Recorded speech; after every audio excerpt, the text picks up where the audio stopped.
if that's all right. The Black Sea region and Britain have a long history, often relating to military and naval interests, particularly trying to contain Russian expansion. When you were ambassador, did you think that the past was understood by senior officials, or was it as if London was approaching this region from scratch? Thank you. I have to tell you that even before I became ambassador, which already seemed like be all history, UK understood what is that. One funny fact for those who doesn't know, that some of the medals of your nation are actually still produced from the same cannon been taken in Crimea War. And because you're running out of this material for the cannons, we were promising your government to give as many cannons as you like, Russian ones. So you can be sure with us.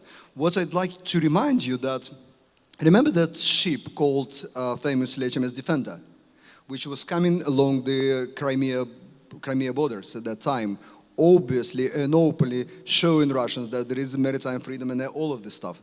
But not many people know or remember that in this port, in Odessa port, on the board of this ship, we signed a treaty with the UK, and that was before the war, to build 2 naval ports, one in Black Sea and another one in the Sea of Azov, to build together fast boats with rockets on them, and actually missiles also were both part of the contract, and minesweepers. So far we've been managing only to buy 2 minesweepers, which already been bought, and the Ukrainian flags were raised. It was too late. We understood and realized that the war is coming. Now, Tony, if I could turn to you next. You've spent a lot of time in London, as I say, as a trade envoy, and of course approached this war, this region, in a wider sense, as an interest of the collective West, if we can use that term today. What's your view on the West's interests here, not just for Britain, but for democratic nations more broadly?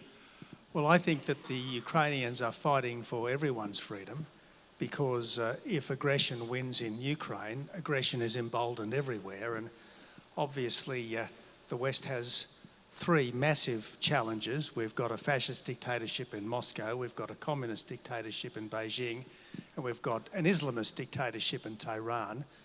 They're a kind of arc of autocracy, united only by hatred of Western freedom. So it's critical, if all are to be resisted, that the principal current aggressor, namely Putin, is defeated. And just to follow up on that, was the Black Sea something that was ever discussed in Australia in your time as Prime Minister there?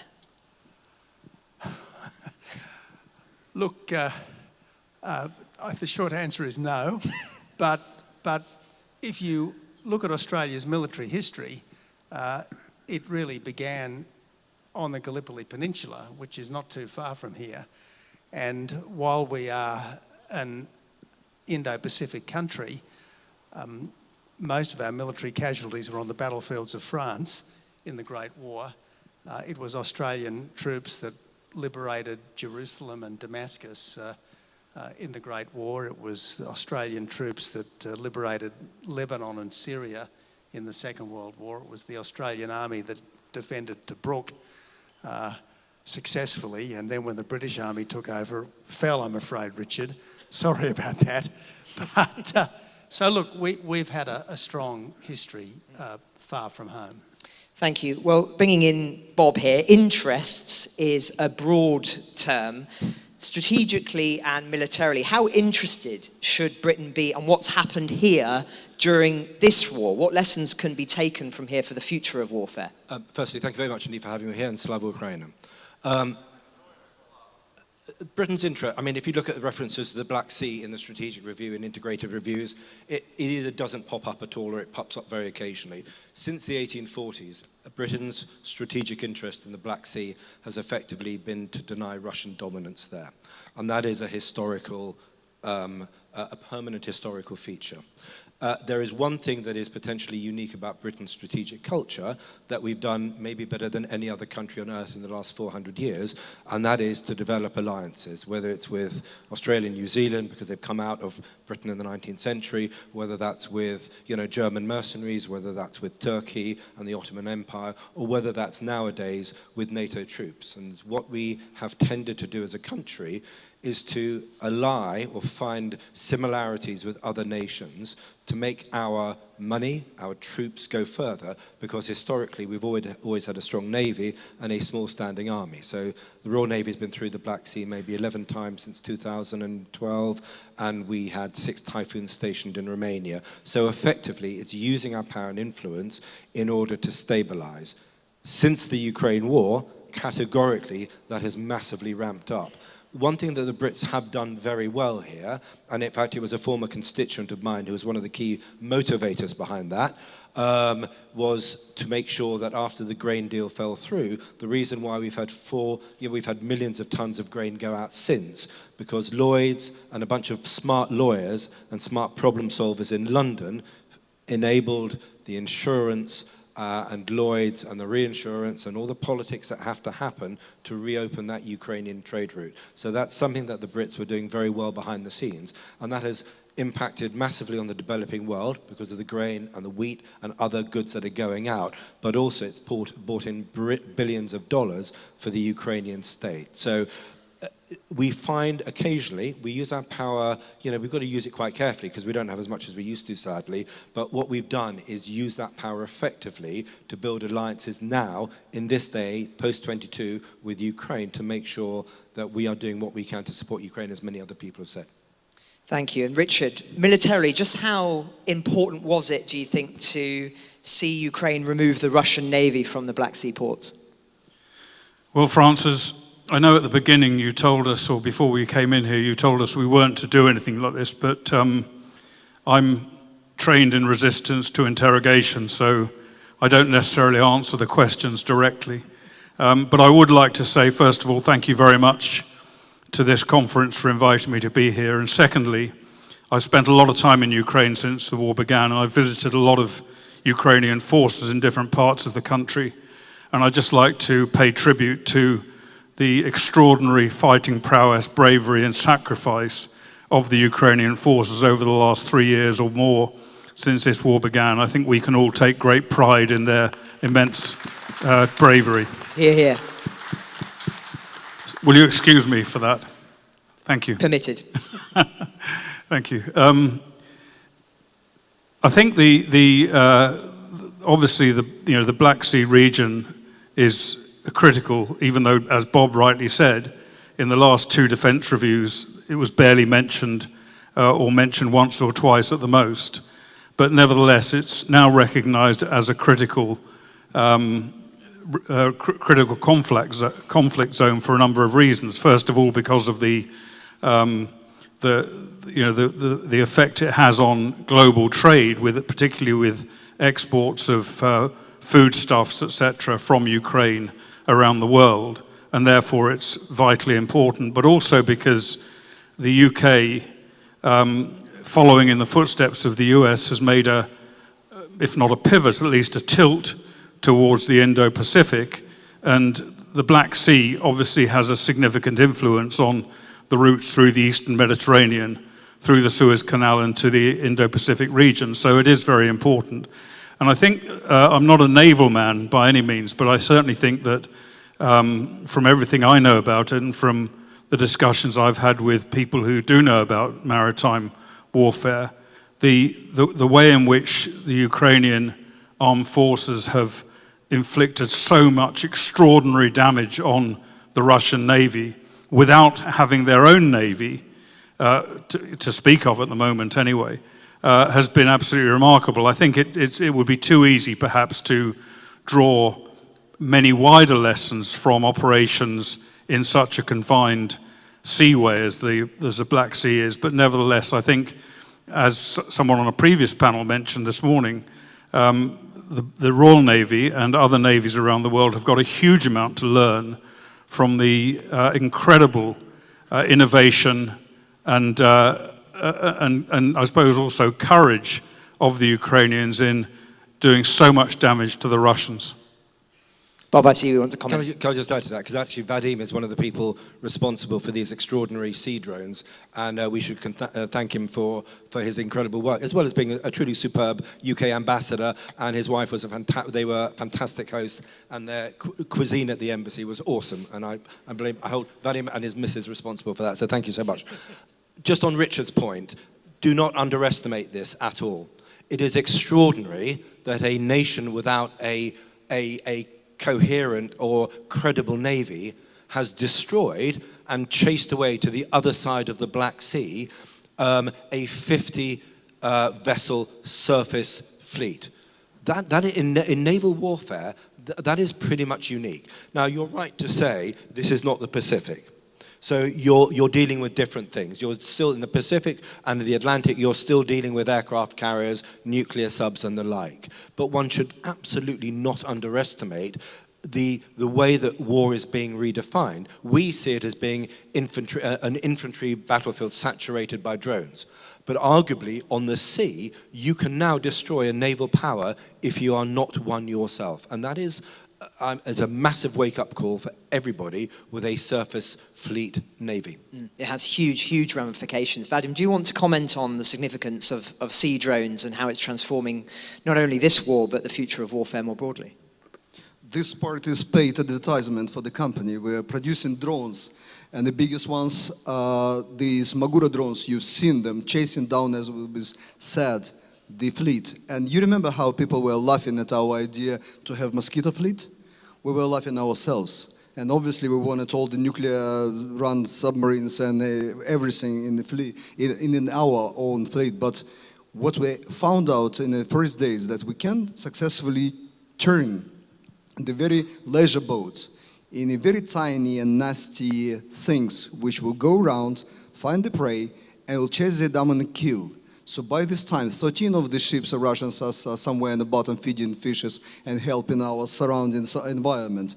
But what we're also thinking that this is what we were doing out of necessity, but what we can do now with the assistance of our friends and partners, and we're eager to share. That's what we always push in this message. We are your friends. Maybe we are not member of NATO yet, maybe we are not member of AUKUS or any other things, but we as a partner and a friend, we're eager to share all the drones technologies, all the knowledge, fighting against Russians, EW, everything. That's what will become important and necessary at the next war, and very unfortunately, believe it or not, it is coming. I'll bring in Tony in a moment, but I just want to stay with you 1 second, Vadym. Can you just, if you're allowed to tell us, give a sense of what the Russian ambitions were for Odessa and the Black Sea region when the full-scale invasion began? I'm sure you were privy to many briefings about what their intentions were here. That's enough to mention. There was the part of Turkey, remember, just a couple of hours ago, and we were talking about Turkey keeping the straits open or closed. Have to remind you, maybe somebody forgot, but Russians brought 6 big assault ships in the Black Sea just before the war. Imagine what these big ships would be able to do on a beach like the one we were with you yesterday. So that was the plan. Attack Ukraine from all the directions and have an assault on the beaches here close to Odessa, because it's not just my native town, and I'm quite happy to be here today, but it is important, most important part of the jewel, been mentioned so many times, but this is also from a psychological point of view. We will not survive as a nation without sea. I can ask Prime Minister of Australia what would happen with Australians if they don't have access to sea. That was how important it was to keep it here. And it is a miracle in a way that we managed to do what we've done, but we have to keep it in mind now and work along the same line. Well, that was going to be my next question to Tony. Tony, how do you reflect on the significance of what's taken place in this theatre for naval warfare broadly at a pretty intense period for the Pacific coming up? Well, obviously the big challenge at some point is going to be the defence of Taiwan, and obviously what Ukraine has been able to do to the Russian fleet in the Black Sea has serious implications, positive implications for what Taiwan might be able to do to any invasion fleet across the Straits, which again is one of the reasons why this whole conflict is so significant and so fraught with meaning for so many other places. I think it's great that we're talking about the Black Sea, but I wonder at some point, Francis, if we could go on to another topic as well. Yes, of course, if there is to be a ceasefire, which isn't just to be a pause before Putin renews his assault, there has to be credible security guarantees, and the best one would be NATO membership. If NATO membership is vetoed, perhaps by an isolationist US president, the next best guarantee would be a strong, credible military presence by credible powers, and the obvious power to lead it is Britain. Is Britain still thinking, Richard and Bob, of leading a stabilisation force? And if not, why not? Bob, do you want to go? Oh, yeah, Richard, you go first.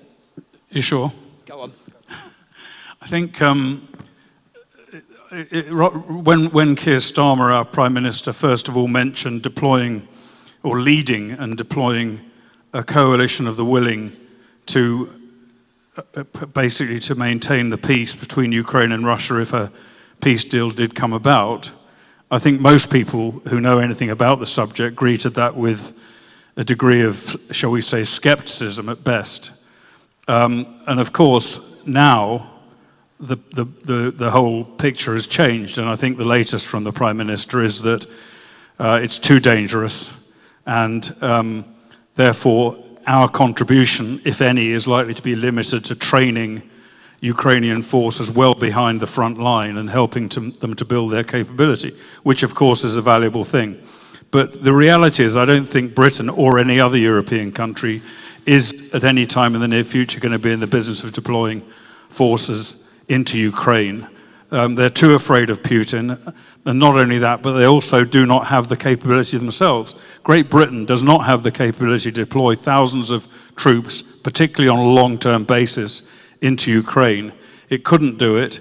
Putin has already threatened to attack any NATO countries that deploy into Ukraine, and that, I'm sure, that was among the contributing factors that led to Starmer's change of tack over that force. But one other thing I'd mention is that in terms of British capability, the Secretary of State for Defence, the current Defence Secretary, said, I think it was last year or maybe early this year, he said, the British Armed Forces are not ready to fight. And the Chief of the General Staff last year said we will not be ready until 2027 or something to fight a war, which is two quite extraordinary statements. And it's not just, we're not just talking about offensive operations here. If British forces or any other European forces deployed into Ukraine for peacekeeping purposes, they would have to be ready to fight. And that, unfortunately, in the case of no Western European country, they're ready. And Starmer himself said, right at the very beginning, when he promised or suggested he'd deploy a peacekeeping force, he said it could only be done with US security guarantees, which in itself tells a big story about the European armed forces today. But Richard, if I may say so, how can NATO be taken seriously if its second most important member, namely the United Kingdom, is incapable of fighting a war? There are currently British troops in the Baltic states. The Baltic states are a potential target of Putin's aggression. What would the British troops in the Baltic states do if there were to be an attack? Well, I don't think NATO can be taken seriously today. I'm sorry to say that, but I think that's the bitter truth. It's nice to be optimistic, but one has to also be realistic. And I do not believe myself, and I've felt this for a long time, particularly in relation to NATO's response to the Russian invasion of Ukraine, that even if a NATO member in Eastern Europe was attacked by Putin, like the Baltic states, or even a country like Poland or Romania was attacked, I don't believe that any Western European prime minister or president is going to send their boys and girls to fight and die in Eastern Europe for a country that most people in their country have never heard of. I say that with due respect to the Eastern European countries, but I don't think it's credible. That's even if they had the military capability to do it. I don't believe there's the political will to risk. We fought in Afghanistan, we fought in Iraq, we've fought in Syria and in Libya and a number of other places, but this is always against very, very low-level jihadists who have nevertheless inflicted some damage. But the idea of sending large-scale Western European forces to defend a country in Eastern Europe, risking tens, hundreds of thousands perhaps of death of their own soldiers, I don't think is a viable proposition with our political leadership today. Bob, is Article 5 dead? No, I don't think it's dead. I don't disagree. I take issue with bits of what Richard says, but it is difficult to be particularly optimistic. There is a difference between defending yourself when you are attacked and being ready and able to fight a war to the best of your advantage. And there are only two nations on earth that are capable of fighting modern infantry war with the drone saturation, the electronic warfare, etc., and all the things that we've seen on the Ukrainian front line. And that is Ukraine, and that is Russia. And however well our relatively small number of NATO battalions could operate if attacked, they would be overwhelmed not only by Russian mass, but actually by drone saturation. And we are several years away from getting anywhere near modern infantry tactics. And I know I bang on about this, I'm sorry. Unless the next battlefield is drone saturated, because this one already is. And if you don't have 1,000 drones up on a 50-kilometer front line, you're just not in the game. So that is the problem, okay? And that's why people like Vadym's company exists. I'm here with one of the sponsors, Trypillian, because we're basically doing the same thing. We're working with some amazing bits of the Ukrainian armed forces to develop long-range drones, to develop short-range drones, to work on all the things that we need. Not only that, not only here, but we need that in NATO, we need that in Western Europe, because if the Balts are next, or Poland is next, or Finland's next, unless you've got defense credibility, which is Richard's point, you're just not in the game, and that's the problem that we have. Vadym, I know you want to comment on this. How does the UK, how does the West get back in the game? Exactly. You know, the job of diplomat, even if it's Ukrainian diplomat, sometimes to work with the local government rather than with your own back home. So I'm here to inject a bit of optimism into our British friends. And I remember times when I had to go on TV officially and tell them that if everything goes critically, and we're about to see the critical point at war, I actually believe, I still believe, that UK forces will be first with us. I've been criticized, I've been laughed at, but look at it. After all these years, you're coming. Yes, you still need some push, but just for our friends from Britain, you know that in Ukraine we translate the coalition of willing differently. This is a mistake, it's not correct translation from English, but we call something коалиция решучих, meaning the coalition of resolute. Yes. The problem is with the offer of peacekeeping troops. As Richard very rightly said, if you haven't got the capability to defend yourself, which we would not, and the only people who would be able to do that is the US, and even then, they're not up to speed with modern infantry war. We don't need peacekeeping forces. We want your people fight with us. Okay. The only reason that Starmer... Okay.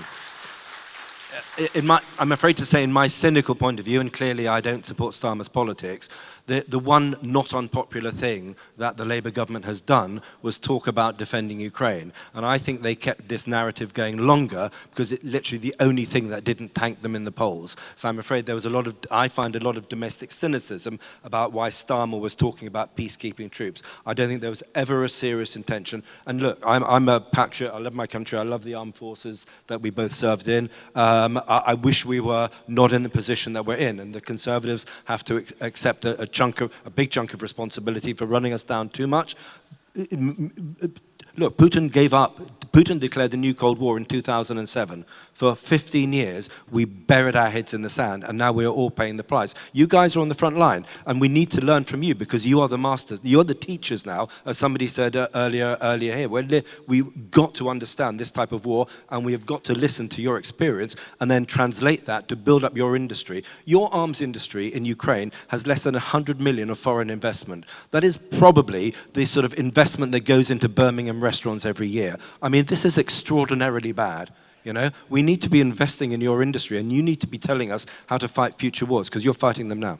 You're right, and again, and again, and again. You're offering us an idea, and I like it very much, the porcupine theory, that Ukraine becomes such a defensible or a defensive nation, that we have our needles sticking out of everybody. The bear is trying to eat us, it will go through the head and everything. So that's what we're doing, Ukrainians. But as I say, I just wanted to remind all of us, because we're talking about Britain. When I was an ambassador, I had the same conversation with the great people like Bob. He was member of parliament. We spent so much time talking about how Ukraine can be helped. And look, each and every time we had a problem somewhere, Brits were coming to help. Remember the tanks. We were begging Germans and Americans give us tanks. Who gave first to break it? Brits. Only 14. Only 14. Yes. They're clever not to give all of them. We only had 20. I know. Then we wanted to have long-range missiles. Now we're still talking with Germans. Who broke this spell? Who gave us first storm shadows? Who started training our soldiers? My son is 3 years now training our soldiers. So all the 3 years they were doing it. All of this stuff. Who opened up the trade? Who gave everything? You lacking the, credibility now, and you lacking the optimism. We have to somehow inject it back in you guys. We still believe in Britain. Long live the king.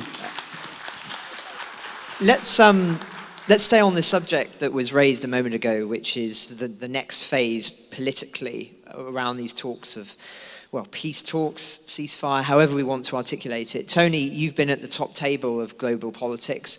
What do you think needs to be done? And as somebody who's had experience of the reality of politics versus what many people would be passionately table banging to see done, where's the West got it wrong, and what should they be doing at the moment? Well, half of life is chutzpah. And if you act like you've got power, you have power. And when Keir Starmer said Britain will lead a stabilisation force, that was actually an act of authority. It was an act of power. It was an act of leadership. And then when he wrote it back, that was, frankly, an act of pusillanimity, of gutlessness. Now, what's really needed to make any ceasefire a genuine win for Ukraine, and not just a capitulation to Putin, is something that means that Putin can't do this again with impunity. And even if there was 5,000 British soldiers who needed the Ukrainians to protect them, that would be better than just the Ukrainians being on their own with nothing more than the meaningless words of the Budapest Memorandum from 1994. So this is where I think some national leader has got to actually say, we are going to do this and make it happen. That's what has to happen. And John Howard, back in 1999, effectively liberated East Timor, because when East Timor degenerated into chaos and anarchy, he said that this is completely unacceptable, and if no one else will do anything, Australia will send a military force to stop this. Now, we didn't actually have the wherewithal to do it. We were getting civilian ferries, we were begging the Americans to help, but because we were going to go ahead with whatever we could scrabble together, the Americans eventually felt they had to help. And that's, I think, what's needed here. I feel slightly embarrassed that the two British patriots, one's an Australian and one's a Ukrainian, and the two Brits and the two British patriots on this side are sort of, in the best English tradition, are sitting here apologising, which is probably not great. Okay, to be more optimistic, the Brits have done a great deal behind the scenes, and when it comes to our military advice, nobody, not the Poles, not the Americans, have been anywhere near. So that level of support, subtle support that you're getting, that our Ukrainian friends have got. Diplomacy, intelligence. Yeah, a bunch of things, I won't go into it. But it is first amongst nations. What we need to be doing now is giving the Ukrainians the tools to finish the job. I do think having British soldiers on the front line and then getting caught up under a glide bomb is an unnecessary distraction. and that's the hard realist in me, that is not the way that we can help you win this war. The way that we help you win this war is to make sure that you frankly have got the kit. And that when it comes to ways of war, and I've just written a book about, you know, the new total war, which is about the Russian way of war, there's also, as importantly for Western Europe, there is now a Ukrainian way of war forming as well. And simply put, it is the use of brilliance, genius, innovation and creativity to offset the slavish mass of the Russian meat assaults. And so Ukrainians in great regiments like Khatia and Third Storm and all these other awesome people are using Ukrainian brains for the land robots, for the air robots, for the sea robots to offset. And they're doing that to save the lives of Ukrainians and to make sure that the Russians pay a price in blood and treasure, which not this year, but will eventually, even for Putin, become unacceptable. And that's how we help Ukraine now. And that's the best thing that we can do on top of all the other subtle stuff that you don't always see, but I know that Ukrainians are grateful for because you hear it and you see it from their senior command. Richard, I'll come to you in just one moment. Just Vadym, I know you wanted to respond to that. Just one thing from my own experience. And by the way, you know that economy of UK, which is criticized for some reasons, but is twice as big as Russia's. Even economically, Britain itself can beat Russia. We have to give them you know, all this union, European and NATO, all the organizations, all the nations of free world, remind them of their power. They have it, military, economic, ideological, political, all of the power is still with you. But just one thing, I remember from my own experience going from one base to another, talking to soldiers, and after all these official talks, like very much like we have it here, the officer would come to me and quietly, with the sipping coffee, would tell, we don't know what politicians are saying, but we will be honored to fight with Ukrainian brothers on the front lines. Richard, of course, a lot of Britain's role is predicated on the outcomes of defence spending, and we're currently overseeing the latest strategic review. What would you want to see in that review that would put Britain in a stronger position? Do you think that is possible, that we will see something that would totally shift the dial? Bob, did you say you've written a book? The New Total War, okay. I'm looking forward to it. Out next month. Okay, I'll be able to answer that question when I read Bob's book. I'm not optimistic. I mean, I was involved myself in one defence review many years ago when I was working in, I'm ashamed to say I was working in the British Ministry of Defence. Like so many other things, it was out of date before it was published. But I don't think, I think it's, I would guess from what I've seen so far of it and from what I've seen in previous reviews, it's not going to be anything fundamental, it's not going to be anything fantastically different, and I don't think it's going to result in the kind of defence expenditure that is needed to really give the British Armed Forces what they require to become, again, a credible deterrent and fighting organisation.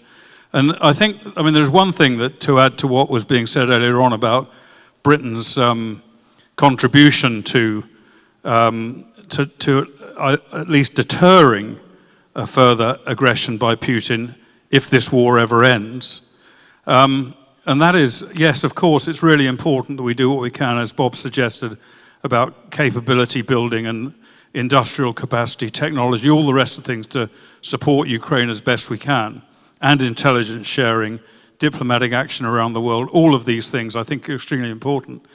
But Keir Starmer signed, in January this year, he signed a 100-year strategic partnership declaration between Britain and Ukraine. It included everything from the things I've just mentioned to transgenderism or something like that, and climate change, you name it, everything was in there.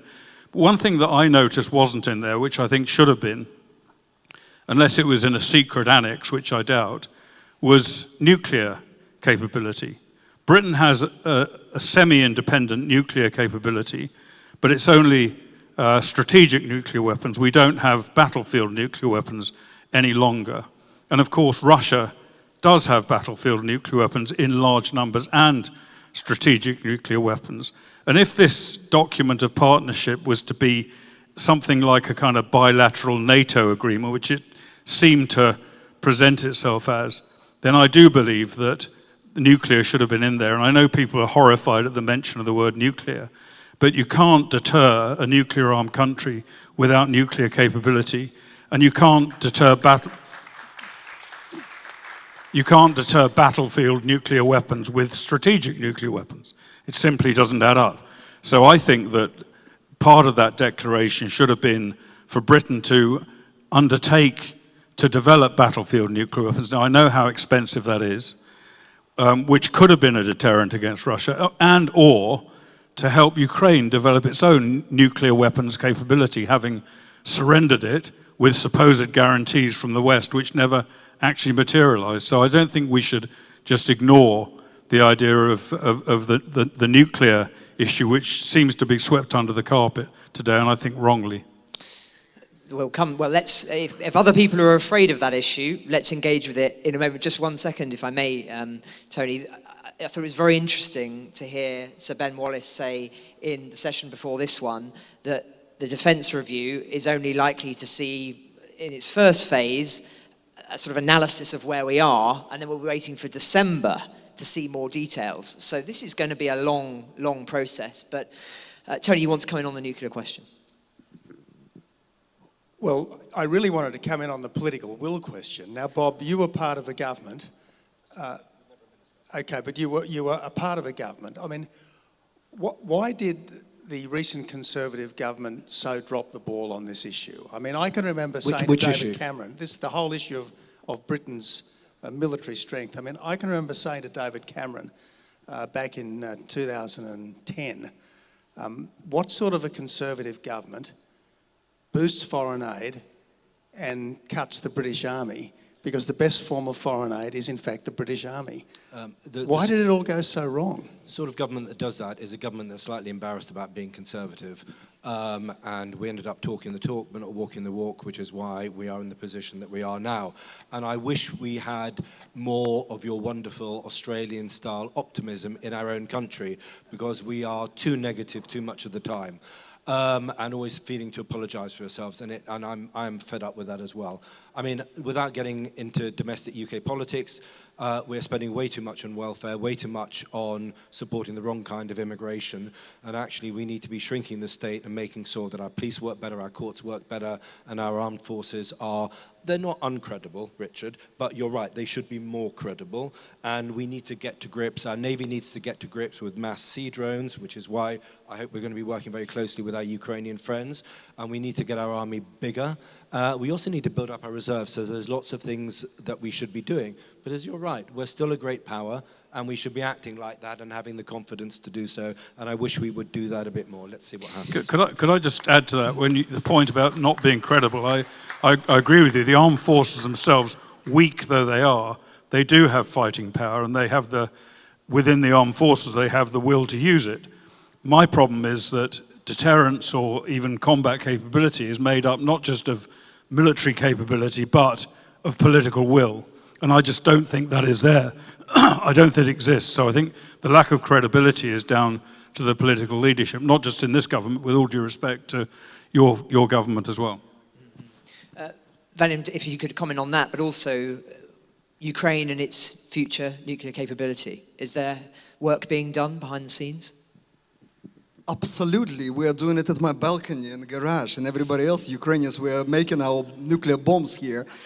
But if you want to talk to any nation about nuclear, that's actually a very good audience.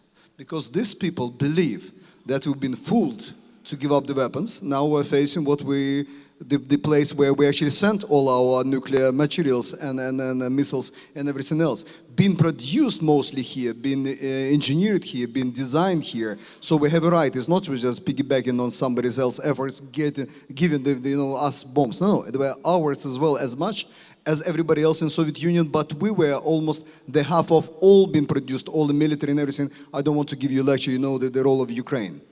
What I wanted actually to tell that, just to add up, and officially, I'm not paid by UK government to defend them, seriously. But what I want to remind you, what was important in this doctrinal document, which we were referring now, and actually referring before. I remember 3 years ago, if I'm not mistaken, it was first one about the global Britain again coming, all of this stuff. I read it, I'm reading things, I read it very carefully, and what I have to remind you, that at that time was very difficult problem. Everybody else in NATO were thinking that China is the threat.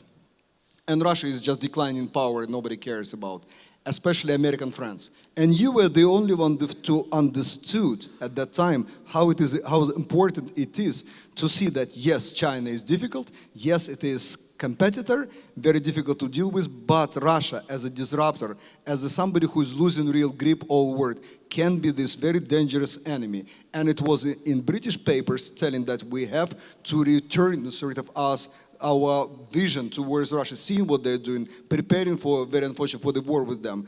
With some help from them, poisoning your own people on the streets, you finally got it.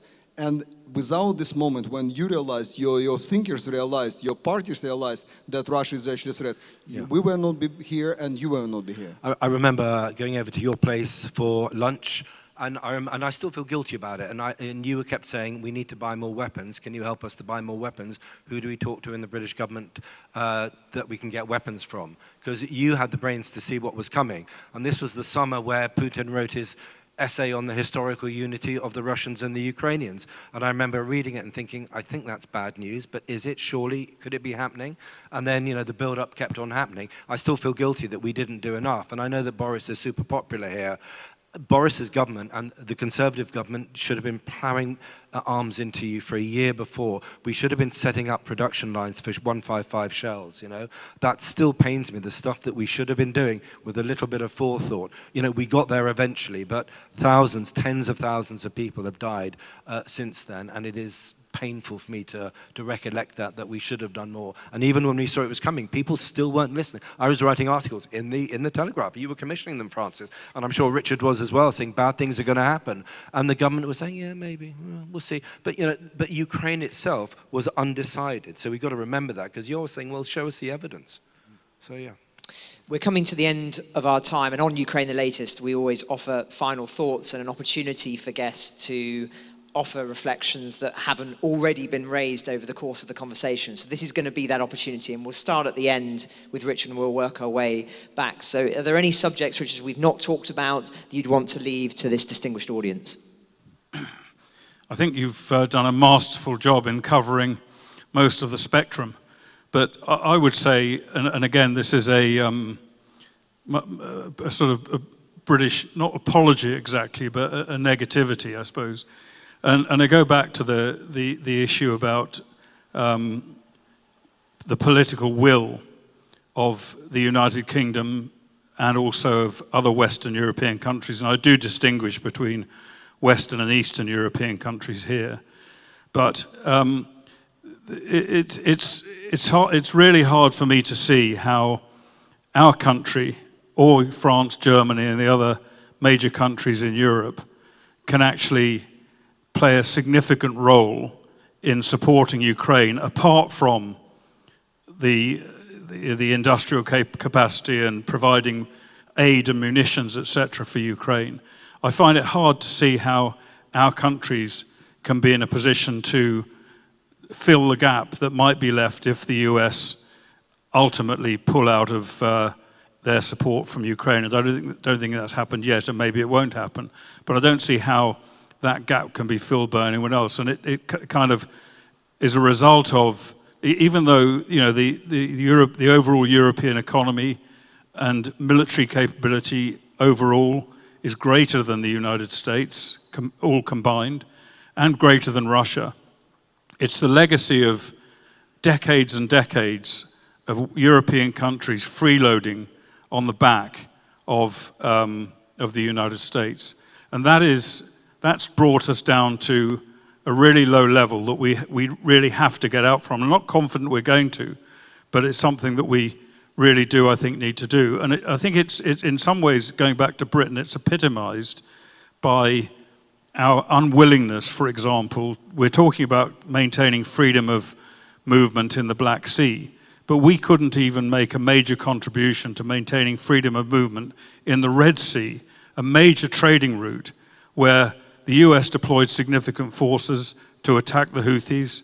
We had 2 aircraft carriers anchored in Portsmouth, not willing to play a part in it when they would have made a fundamental difference and prevented British aircraft having to fly thousands of miles return trip with mid-air refueling from Cyprus to drop light bomb loads on the Houthis. And that tells a story, I think, the fact that we had those two aircraft carriers at vast expense to the British public, and we would not send them for a combination of reasons. And it goes back to the point I made before about political will, not necessarily military capability.